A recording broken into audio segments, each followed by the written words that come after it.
Right. So let's look at what is this Sana'a manuscript thing going on. So, okay, let me give you some backdrop to all of this, right? What is going on? Well, people, right, so, well, this whole issue begins with in Yemen. Okay, so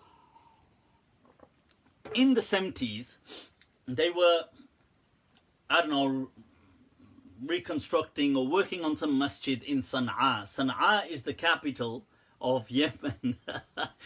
This is not the name of some girl.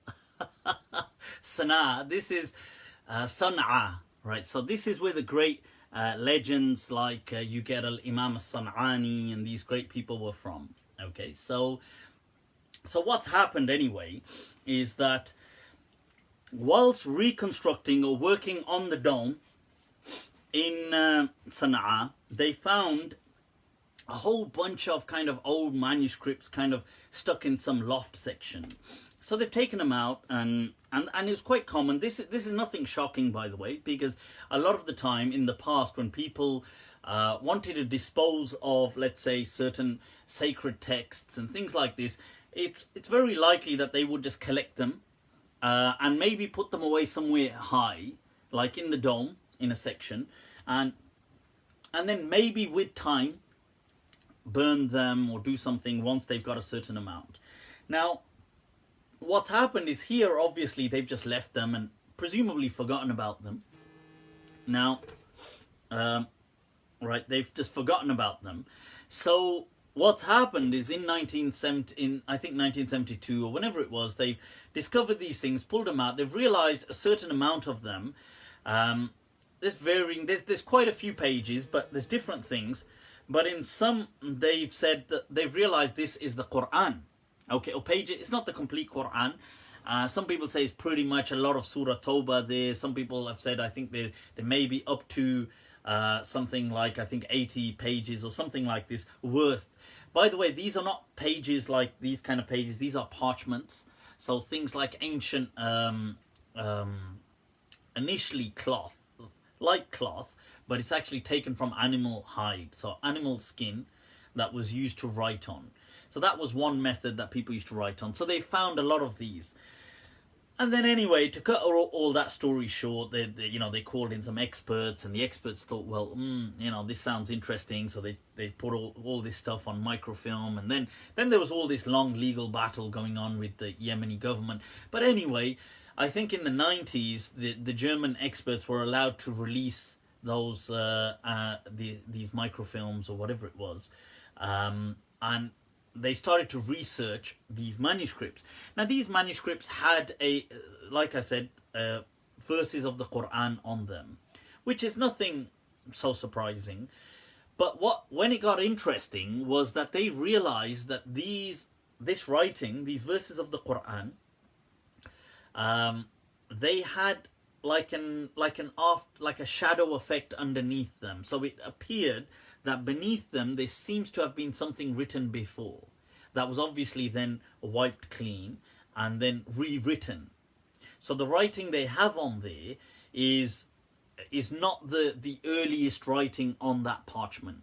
Okay, and this once again is nothing new. So in the past, like in ancient Arabia, because writing was not big anyway and there was no such thing as paper, what people would do is write on these parchments, write on animal skin, and because if they needed to rewrite something, what they would often do is wash it clean or wipe it clean and write on it again. So this is common practice. I mean, it's nothing so unusual up until this point.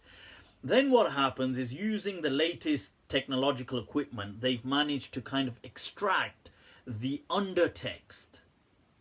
So the lower text has managed to be, so they've using computer visualization, they've got it, they've managed to extract it using certain lighting techniques and things like this.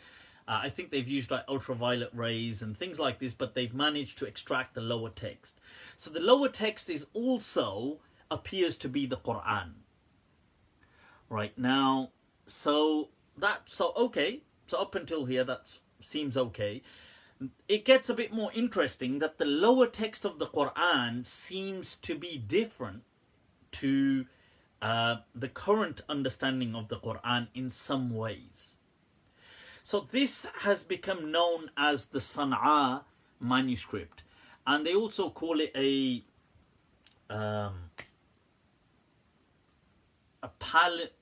bloody hell, a palimpsest.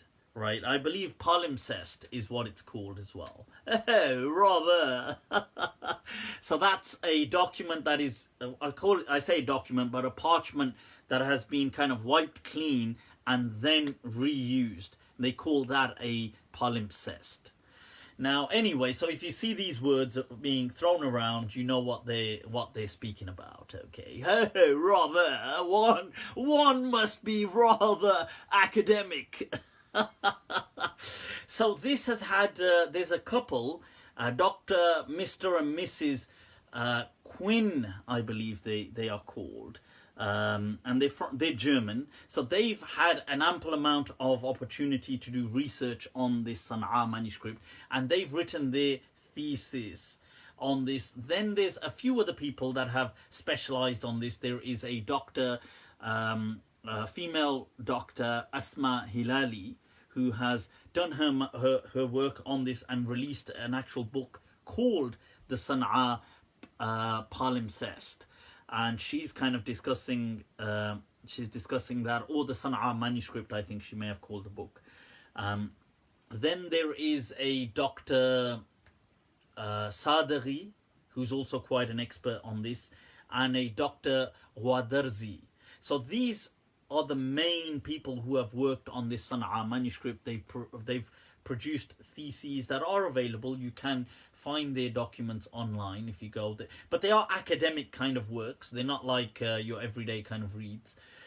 So what are the conclusions so far? And what is this controversy? So a lot of people have picked this up and said, aha, the Quran was wrong, because look, this was a pre-Uthman. This is one of the earliest versions of the Quran, and it's different to the Quran you guys have got. Ha ha ha ha ha. So that's what seems to be going on a lot online. Right, so right, guys, if you can pay attention, don't troll, please. I can see some messages about some people trolling. I'll just say, right, so, okay, don't worry, I've got the admin team on it. Mock and Block crew are on there. Anybody trolling, block them and blast them into oblivion. Right, so, coming back to this, so now, okay, this is the issue. What are the concerns? Let's bring up the concerns first. The concerns have been by certain ex-Muslims, certain Christians, that we have stumbled upon an ancient, early version of the Quran that Muslims have deviated from. And this shows the Quran was changed. And this shows that the Quran that Muslims have got today is not the real Quran. This is what the claims are. Okay. Now, I'd like to show, first of all, responding to this, and I'll bring in some of the research from these key contributors. So Dr. Elizabeth Quinn, she states in an academic way that yes, like looking at this, she's saying she feels that the Quran was almost a work in progress. So she feels that people wrote the Quran, then with time they decided to, actually we should touch up on this point here. Then they kind of modified it. Then with each generation they continued to, so it was an evolving process. This is her conclusion. Now, that is not the conclusion, by the way, of the other expert researchers like Sadeghi, or people like Wadarzi, or people like Asma Hilali, who've not said that at all. So, right, so now let's look at the facts, what we do have. Right, first of all, one thing we need to understand very clearly before beginning, that is that the Quran has been part of the Muslim living tradition. Okay, we have many manuscripts of the Quran that are very old, okay, including like the Birmingham manuscript that was found in Brumtown, people. right, dating back to the 1st century of Islam. Now this that they found, the Sana'a Manuscript, also dates back to the 1st century of Islam.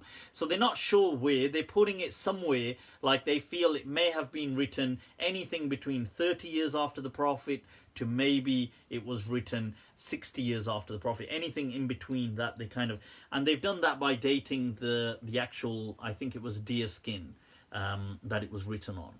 So anyway, and there are other manuscripts of the Quran that are also very, very classic in that sense, date back to the 1st century of Islam. So it's not that this is the only manuscript they found, okay, to start off with. Secondly, we understand that the Quran was part of the living tradition within Islam. So all communities, wherever they went, that was the one thing they took with them. Hadith was not documented till almost 100 years after the Prophet at least, okay. In the whole first 100 years, the only documentation that Muslims were really doing was the Quran. The only thing they were really making sure that it was taught from father to child was the Quran.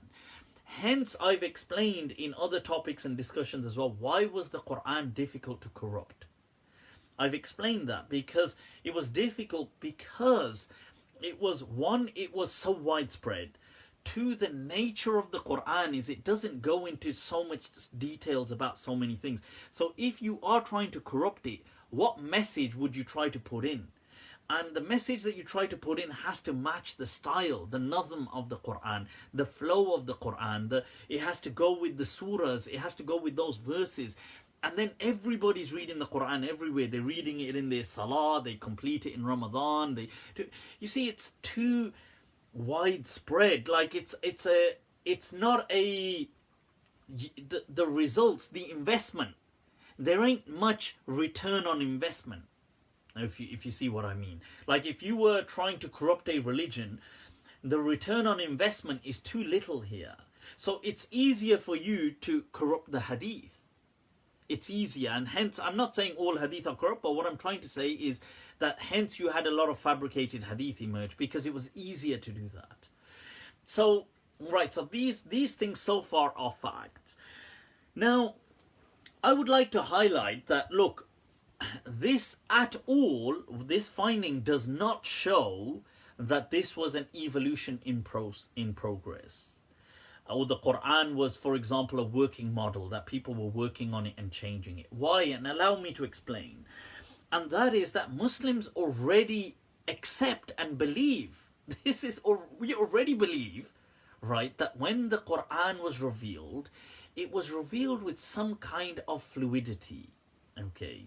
Now, we don't truly understand that fluidity today, except that we know from the hadith, that there were different ways to read the Quran.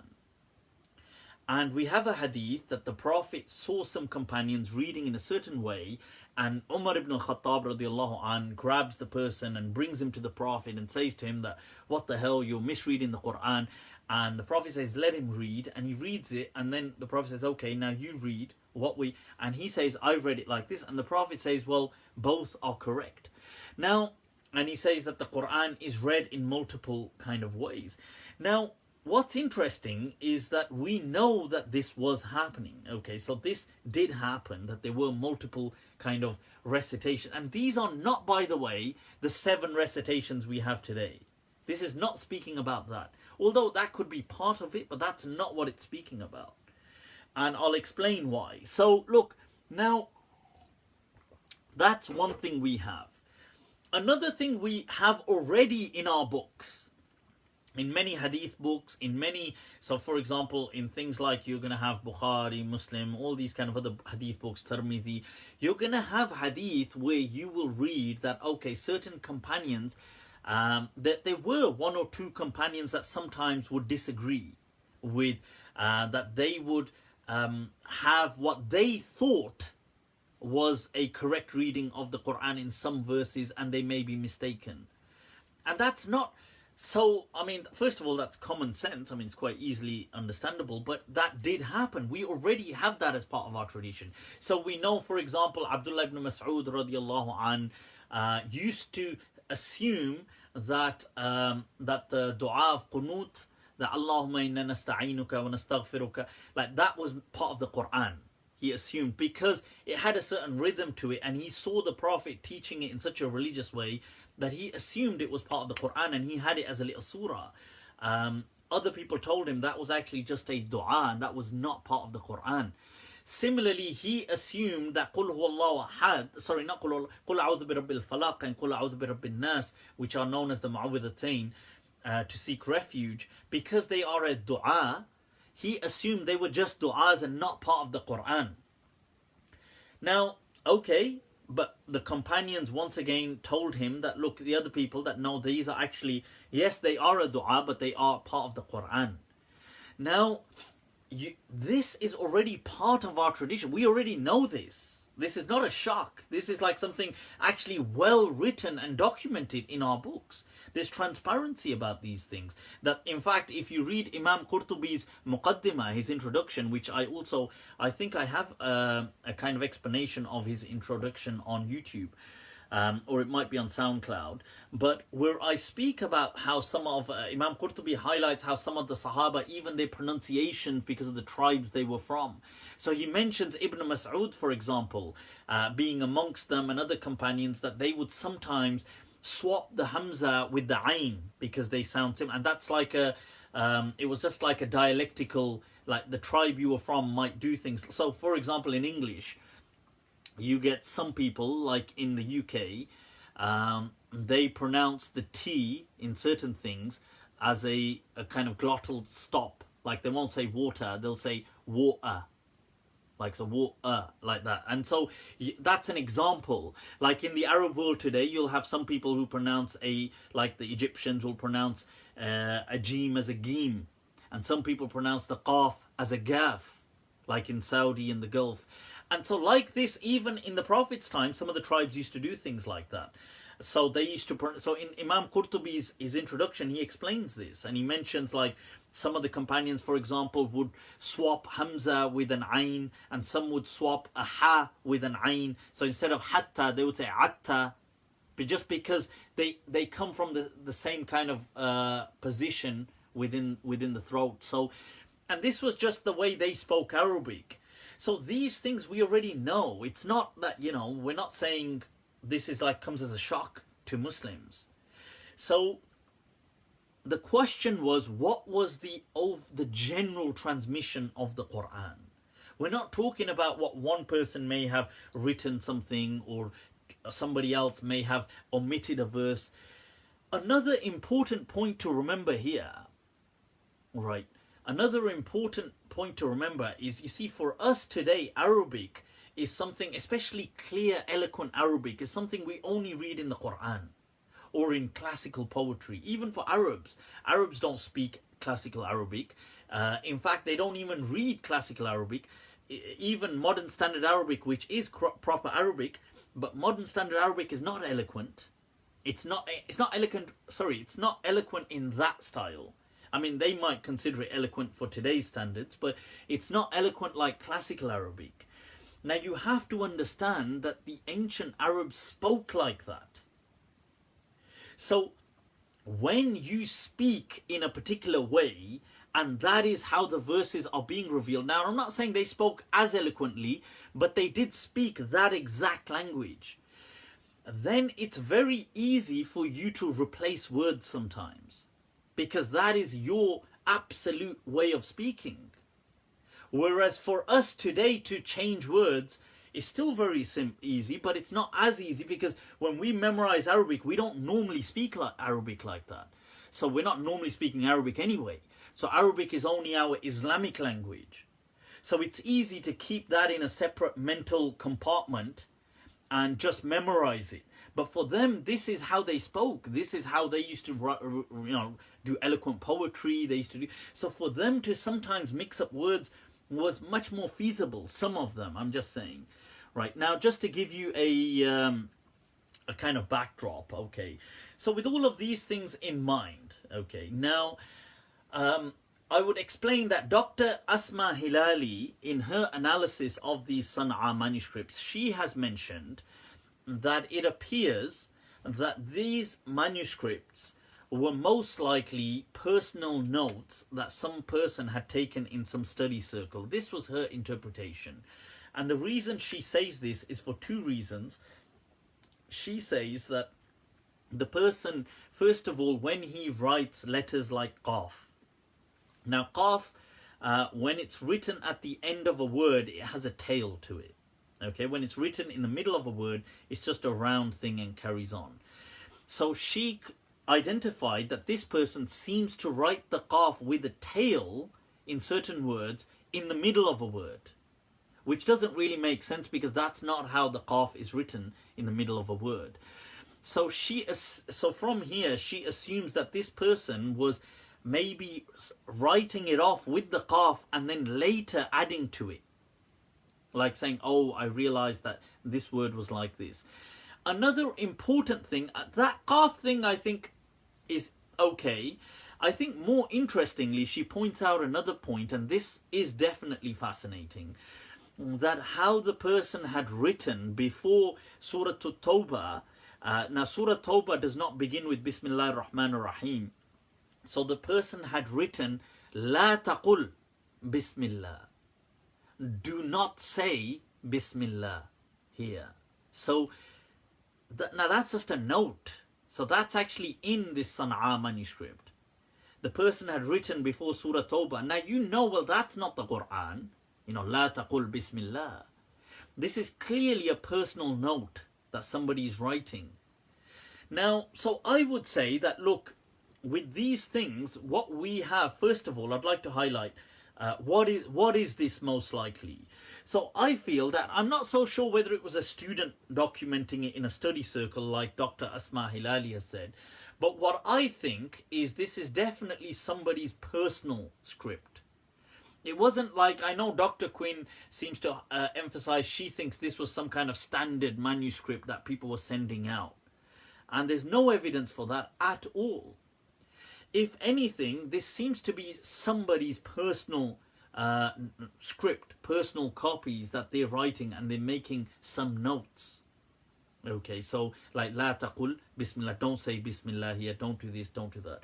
The other thing is, I think that where they've disagreed, so they've made a list, by the way, I won't go through all the things here, but they've made a list of some of the discrepancies, they've said, the variations between this Sana'a manuscript and between how we read the Quran today.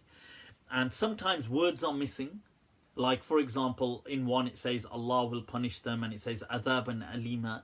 Like in our reading of the Quran today, it says Allah will punish them a severe punishment, but in theirs it doesn't say adhaban alima, it just says Allah will punish them. Or in some it will say things like they're saying that those who do jahadu fi sabilillah, those who do jihad fi sabilillah, bi amwalihim wa anfusihim, with their wealth and money. And in this verse today, in that particular verse, I know in a different verse it does say that, with their wealth and money, jahadu fi sabilillah bi amwalihim wa anfusihim, but in this particular verse it doesn't say that in the Quran, it just says jahad, those who struggle in the path of God. So there's these kind of discrepancies, and a lot of these people have listed them, they've gone through them. So whether there's like, I think they've highlighted something like 20 to 30 kind of discrepancies that they've found. Now, a lot of them are very small, just like instead of you it says they and things like this, but there are words missing as well, stuff like this. So in my understanding, the truth to this is this is most likely, because we don't have certain knowledge, but we can go by our interpretation, our assessment, that this is most likely somebody, he may have been a companion, he may have been, I'm not denying that, but somebody's personal notes. So somebody seems to have been writing certain verses of the Quran for himself, and this seems to be that. And it seems to be his personal reading, which I feel firstly that he may have been mistaken in, or that may have been his way of what he thought was the Quran. Now that's most plausible, okay, that's most likely what has happened here. And then maybe a few decades later, what's happened is when they've started to realize, because we know with Uthman as well, radiallahu an, we know that he said that people have started to misread the Quran. So let's standardize and let's bring together the readings of the Quran. And he wrote a particular script. Now his script is still flexible. So because it never had the diacritical marking like the dots, and it never had most of the dots anyway, so some words could be read in different ways. So for example, ya'malun could be read as ta'malun. So because there wasn't the dots, you could read it as ta or ya, like ya'malun, ta'malun, that they are what the actions they do or the actions you do, that it could be read like that. And this is all part, this Uthmani reading is all one reading of the Quran, even with these variants.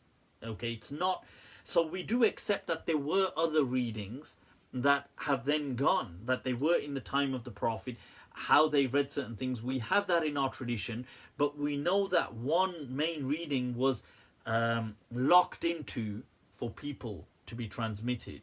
And Uthman, he took that endeavor in saying, let's lock it in so people don't get confused and it's easy for people to read.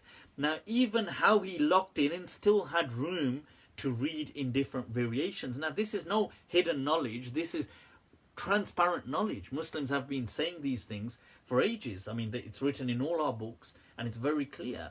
So people say the 7 ways to read or the 10 ways to read certain things. They're all part of this one way. So Qadi Abu Bakr ibn Arabi highlights that.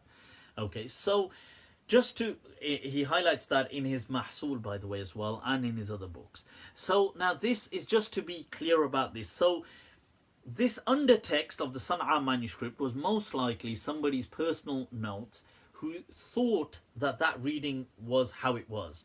And most likely, I feel that he was mistaken. Why do I feel this? This is most likely what I feel the plausible response. The second response is that it may also be that he was not mistaken, but this was a way to read those verses of the Quran that he learnt from the Prophet. It could be that this was a way that was then locked, wasn't the one that was locked in. It's possible, but I actually feel it was more option A. It was the fact that he was most likely mistaken. Why do I say this? And by the way, in some of these discrepancies, it may be the second thing. It may be that some of the discrepancies were the kind of fluency of how to read, but the first. But some of them, like when he missed out words, I think that was just his mistake, as in he thought that, because remember, language, it was their language, they were doing a lot of other things as well, and it's human error, so that's fine. And we have hadith telling us that the Sahaba some Sahaba did misread certain verses. It's, like we all misread verses today. It's nothing so huge. And remember, they were memorizing, and they weren't just sitting down students of knowledge all day. They were people that were in campaigns, military campaigns, fighting for here, traveling the world. They weren't people just sitting with a library behind them and saying, well, let me pull this out.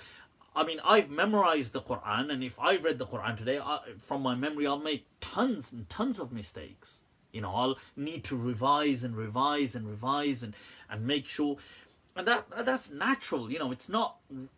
But so I'm just saying, I think that's the most plausible. The second thing, it is true, it may have been that it was another reading that was locked off, and it wasn't locked into when Uthman locked in the recitation. As to this being an evolution of the Quran, as mentioned by Dr. Quinn and mentioned by some ex-Muslims and Christian some preachers and other people as well, why do I feel that is absolutely wrong? Apart from, obviously, this is going to be biased because I'm Muslim, but why do I feel that? If we look at the discrepancies, let's just look at them. If this was an evolution in progress, like somebody decided, because Dr. Elizabeth and other people suggest that somebody decided to change it, right? So, and especially some of the ex-Muslims have suggested this, and some Islamophobes too have have mentioned things like some of the companions purposely decided to change the Quran. Why do I feel that that's absolutely false? Is let's look at the discrepancies. The discrepancies have no fundamental, they bring nothing, they don't do any change. You know, oh, Allah is aware of what you are doing, Allah is aware of what they are doing. It makes no I mean, if I was trying to corrupt the Quran, I would try to corrupt it with a powerful message, if that's what they were trying to do.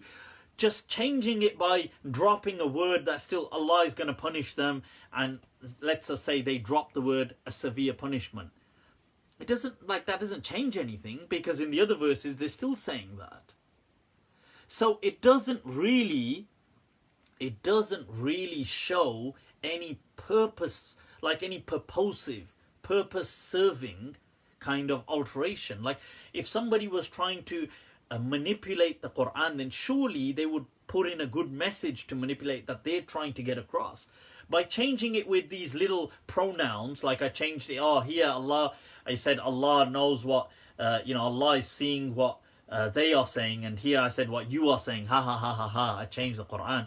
I mean, that's a futile kind of effort, because think about it, people who are trying to, let's say they were purposely trying to change the Quran, that was a life-threatening risk. That, let's just be real, if this was what they were trying to do, why, if they are going to risk it, they're going to risk it for something so meaningful, like to get a message in there, praise their gods, or do something, or to change it with these like petty little differences is meaningless.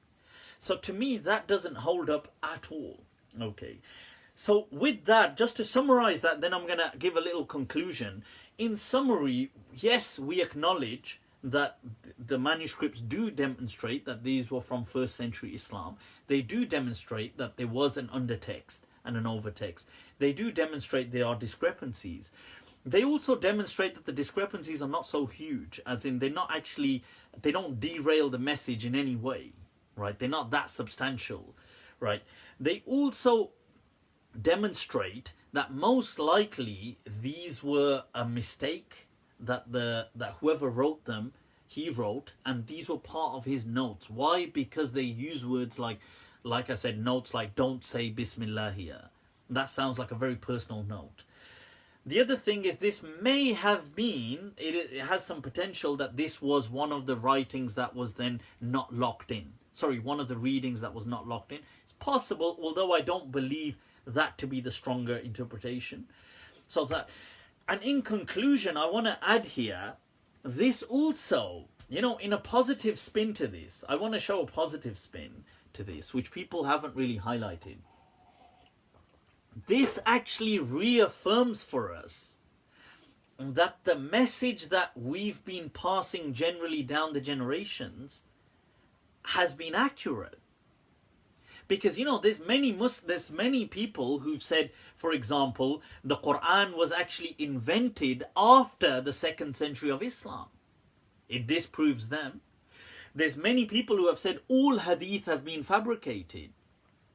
But it proves that in the hadith, it said in certain hadith that certain companions used to make mistakes about certain Quran, certain companions wrote this, that they used to do this, and that was true.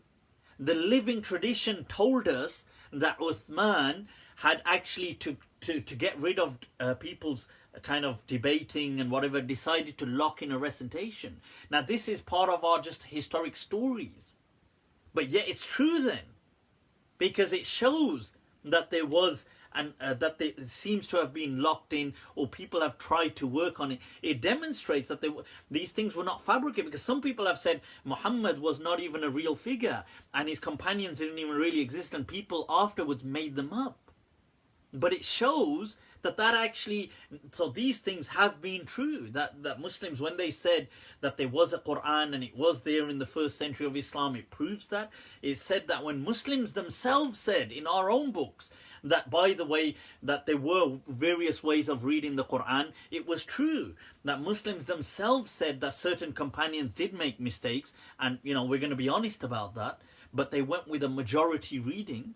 That was true. Muslims themselves said that in the time of Uthman, people started to argue and disagree, and Uthman tried to take strategic action to lock in the reading of the Quran, it shows that to be true.